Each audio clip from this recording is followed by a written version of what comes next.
अस्सलाम वालेकुम। मिशन वडी न्यूज़ नेटवर्क में भलीकार। मिशन वडी न्यूज़ नेटवर्क की पूरी टीम के तरफा तमाम अहले वतन के जश्न आज़ादी मुबारक शामिल कंदासीं। ज़फ़र कुंबर की रिपोर्ट मुताबिक जिते पूरे मुल्क में जश्न आज़ादी जा रंग निर्वार आहिनि, उते मिशन वडी शहर में भी जश्न आज़ादी जोश व जज़्बे से मल्हायो पियो वञे। मिशन वडी न्यूज़ नेटवर्क के रिपोर्टर ज़फ़र कुंबर वधी ख़ुसूसी ॻाल्हि ॿोल कई आहे। छो तव्हांखे ॿुधायो अल्लाह मोहम्मद रसूलुल्लाह सल्लल्लाहु अलैहि वसल्लम। असांजी तमाम भाइरनि सां ऐं भेणनि सां गुज़ारिश हूंदी त जेके पाकिस्तान के खिलाफ़ भौंकनि था या कुछ चवनि था, उहे महिरबानी करे कुछ अहिड़ा लफ़्ज़ न ॻाल्हाइनि जंहिंसां कंहिंजी दिलि आज़ारी थिए। उन जे करे असां तमाम भाइरनि सां भेणनि खे जश्न आज़ादी मुबारक चवंदासीं।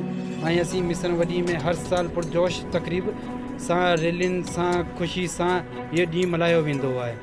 ऐं असीं तमाम भाइरनि खे चऊं था त इन में पुरज़ोर शिरकत करे इहो 14 अगस्त अवाम के दुनिया के ॾेखारनि त असीं पाकिस्तान में आज़ाद मुल्क आहियूं। ऐं असीं तमामु शुक्रगुज़ार आहियूं ज़फ़र कुंभार जा, जंहिं मिशन न्यूज़ नेटवर्क ते हीअ रिपोर्ट हलाई। ऐं ज़ोएब जा पाकिस्तान ज़िंदाबाद। हिन वक़्तु मिशन वडी शहर में मौजूदु आहियूं, जेको पाकिस्तान के रिहाड़े के हवाले से पूरे पाकिस्तान में जश्न आज़ादी ॾींहुं मल्हायो पियो वञे।